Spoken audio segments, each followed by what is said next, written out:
আসসালামু আলাইকুম। আশা করি মহান রবের ইচ্ছায় আমার সকল বন্ধুগণ ভালো আছেন। ইনশাআল্লাহ আল্লাহর রহমতে আমি অনেক ভালো আছি, আলহামদুলিল্লাহ। সৃষ্টিকর্তা যেভাবে রাখছেন সেভাবেই আলহামদুলিল্লাহ।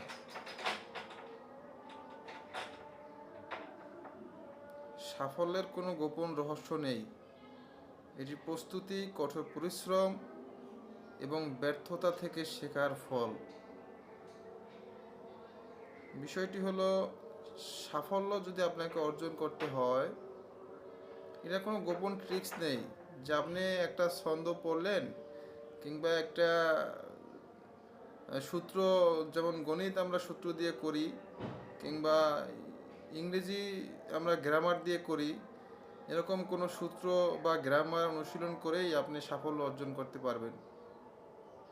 আসলে সাফল্য অর্জন করা এত সহজ নয়।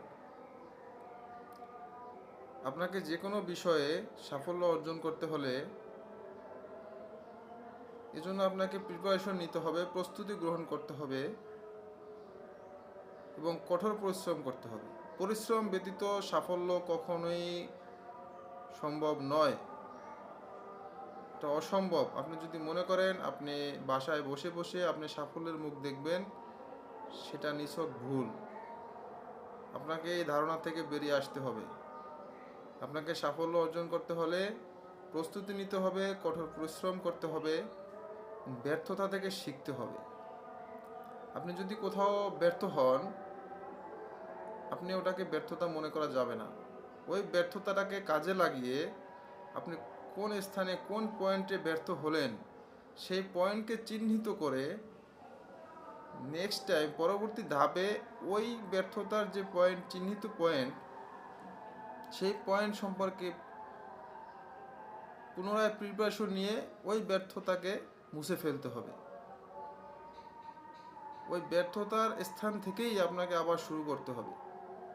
কোনো কাজে ব্যর্থ হলে আপনাকে দমে যাওয়া যাবে না, থেমে যাওয়া যাবে না।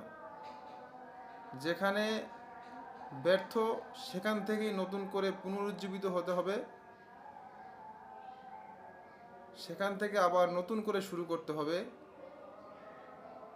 এমনি এমনি সাফল্য কখনোই ধরা দিবে না। সুতরাং সাফল্য পেতে হলে